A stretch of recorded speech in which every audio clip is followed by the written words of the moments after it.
This is a brand new Canyon Aeroad CF SLX, the entry-level model in a German company's lineup of aero race bikes.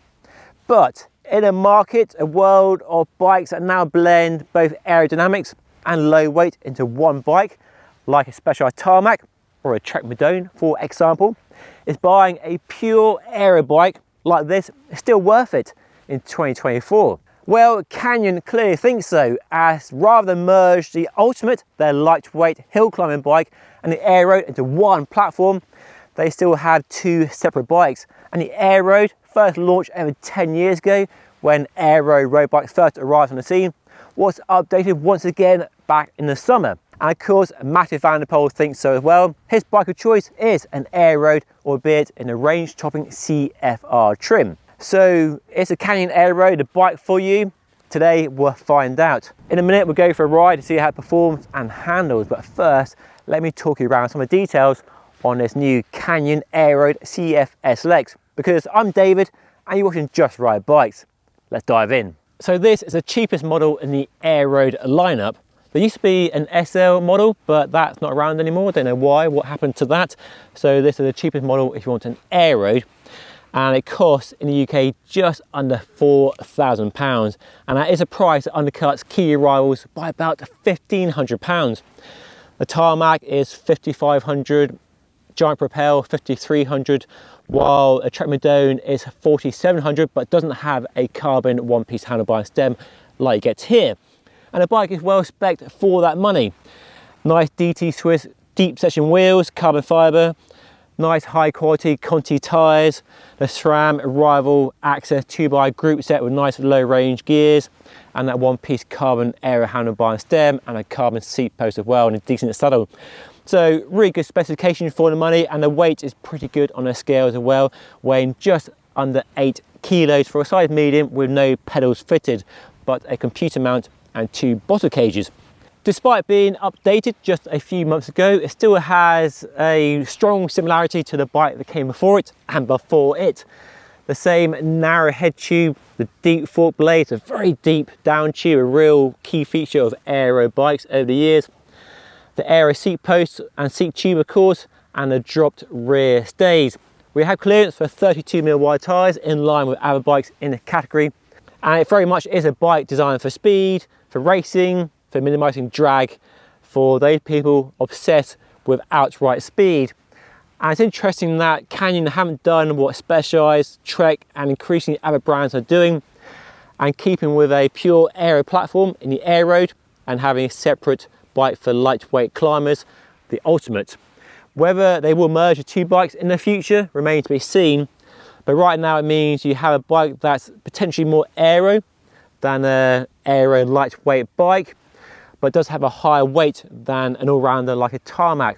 And the difference between the CF SLX here and the range-topping CFR, which I reviewed a few weeks ago on a channel here, actually did a comparison with the two bikes, that's linked above in case you missed it, is in the grade of the carbon fibre used in the construction of both the frame and the fork. So outside, externally, the tube shapes, the profiles are the same between the two frames, but the carbon is different, which has an impact on the weight, and the frame and the fork are a few hundred grams heavier than the CFR. There might be differences in ride quality and performance, but unless you ride both bikes with the same parts, wheels, tyres, components, it's really hard to isolate just what the frame and fork are doing in terms of impacting the ride quality, the stiffness, the handling responsiveness between the two bikes. So the weight is the main difference.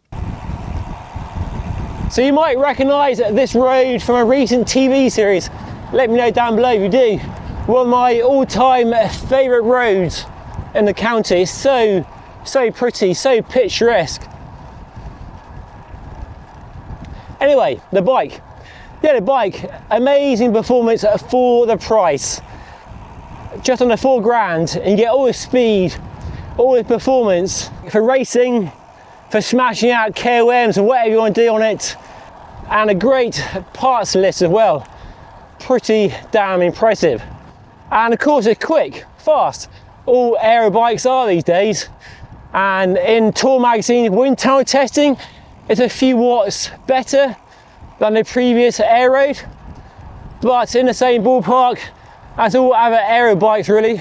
And we've reached peak aero, haven't we? All aero bikes are in the same sort of area when it comes to drag at different speeds. And while aero bikes and the Aeroad in particular have got better in the last 10 years, 20 years of development, it's still a firm ride, and it's firmer than the Trek Madone, the Candale Super 6 Evo, and a Specialized Tarmac SL8, and a Giant TCR, although TCR is not as aero as a bike at all, but definitely a smoother ride. And I think that might be the issue with this bike and other aero bikes. Are they substantially faster or more aero than the new breed of aero lightweight all-rounders, which have benefits in terms of weight, being lighter, and generally, in my experience, better ride quality, smoother. This bike does feel hard. So the ride is quite firm. It's definitely not the smoothest bike I've ridden in a long time, even with bigger tyres fitted. But the handling is very good. It's very solid, planted, those sort of vibes. It's not the quickest steering, not the most agile, quick turning bike, but when you're trucking along at high speed, it holds in line very well. Yeah, it's very predictable, very easy bike to ride at high speed and low speed as well. The bike isn't exactly heavy, but it's not super lightweight. So I'm really glad of the wide range cassette on this SRAM Rival group set, much wider than on the red group set on the more expensive CFR, which really points to how the bike has a wider appeal than just those who want to go racing. Plenty of top end for racing though, but low gears for climbing. I don't mind the geometry, the precision, the fit. I like the low front end. It's not a super stretch, quite a short stem, and that's another downer, you can't change the stem. But it fits okay.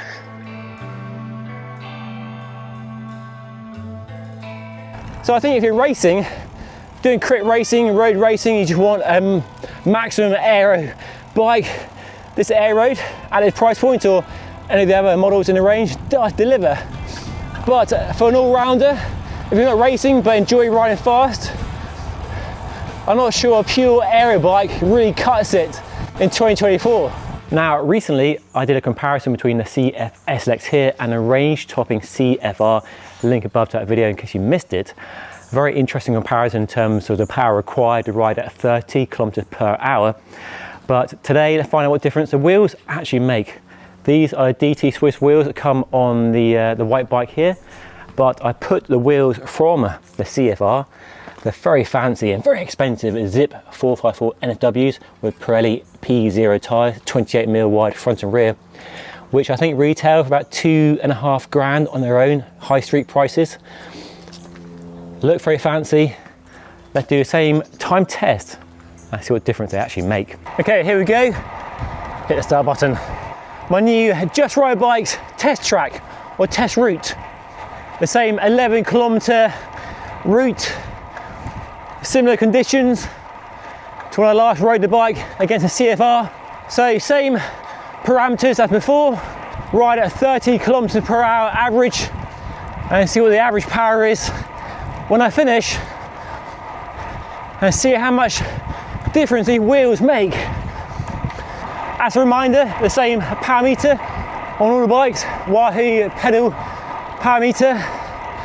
The bike now feels much closer to CFR. I mean, the difference between the two bikes was pretty marginal at best, but it's elevated the ride quality.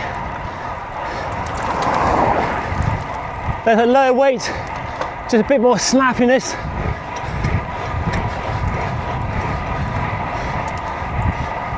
Really nice free hub on these wheels, no drag when you're freewheeling, super quick engagement. The bike really trucks along now.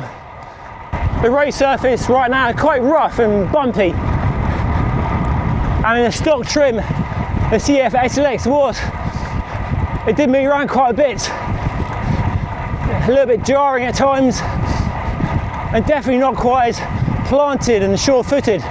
But with the wheels and tyres, just feels a bit smoother, a bit more rock solid. Like the wheels are handling the crosswind better, and the tyres the bumps and cracks in the road. And now it feels very similar to a CFR. Right, okay, time for the results, and the data does make for some interesting readings, so let me share the numbers with you now. First up, the white bike, the CF SLX with the DT Swiss wheels it came with, gave me an average power at 30 kilometers per hour on my test route of 208 watts. And with the upgraded wheels, that dropped to 200 watts, so an 8 watt saving in my testing. But the CFR with the wheels, 186 watts, so big difference between a CF SLX with the fancy wheels and a CFR with the fancy wheels it came with. Now, I'm not for a minute claiming this testing is the most scientific in the world. This isn't a laboratory. I'm not in a wind tunnel. This is the real world, with all its variables, and I'm an average guy riding at a regular sort of average speed and trying to get some sort of comparison data between different bikes. So it gives a rough idea of the differences, but like I say, it's not the most scientific. I'm not trying to do that here before you go into comments and tell me I'm all wrong, it's all wrong. And I'm also not trying to skew the data in favour of the expensive bike. There's no agenda here. I'm rather hoping the cheap bike with the fancy wheels would be faster or as fast as the expensive bike, but it's not. So generally, a wheel upgrade is the best route to more performance, more speed and ride quality, and it still is in my opinion, although the difference here wasn't as I thought it would be. Right, let me share some likes and dislikes, and we'll start with the bad stuff first, and for me it's a handlebar. The gear groove here might be a good idea in terms of allowing you to fit any accessory you want, computer mount, phone mount, try extensions if you want, but you have to use their system. It's not compatible with other mounts and systems on the market at all, and Canyon doesn't include a computer mount, which it should do when you buy the bike. Most other bikes these days come with an out front mount, but Canyon doesn't, and that is a £35 upgrade to buy separately. And then there's a visual impact of the gear groove. I don't like having this cutout and a bolt on top of the handlebar. Most other Aero bikes have a nice, sleek, pretty Aero handlebar that's visually nicer to look at when you're riding along the road than this one here. It's still a shame you can't choose a stem length you want, and if you are racing, you might want the option to fit a longer stem as you progress, as you evolve as a racer. You might want a longer stem to go low and aero. You can change the handlebar width, but I'm in the narrow setting because, well, and not even narrow enough really, so the handlebar situation isn't amazing. If you can live with the stem length and the handlebar width and the gear groove, yeah, it's fine. But it's not a patch on the handlebar from the Super 6 Evo, the Special Timer SL8, the Trek Madone as well. That's a pretty funky handlebar, so not the best handlebar. And I know the handlebar is a big thing, especially now we have internal routing, one piece setups, you can't easily change them, there's less customization. Then the handlebar needs to be spot on, it needs to be perfect if you're expected to live with that handlebar. It works, but it doesn't work for me. But it's not all bad. I like the fact we have T25 bolts across the entire bike, and they even include the tool in the through axle lever as a quick roadside fix as well. So that's cool. I also like the fact we have bumper stops underneath the fork here, so when you're removing the front wheel, put the bike in the back of the car or whatever you're doing on the bike, you won't scratch a carbon there. And another cool detail is the fact the seat post has independent fore and aft and tilt adjustment with two separate bolts, so you can get the angle right and then the fore and aft separately, and it's very easy to work on and makes life a lot easier when initially setting the bike up. I've been fortunate to ride a few Aeroads over the years, and they've always impressed, but I don't think this one really moves the game on much. There are lots of nice refinements that are nice to see, but I'm not sure it really delivers a ride that would be worthy of an upgrade over the older Aeroad if you currently own one. I wouldn't rush out and buy it, that's for sure, because it's not loads faster, it's not loads better. It's a bit lighter, but not light enough to make it that sort of compelling all-rounder.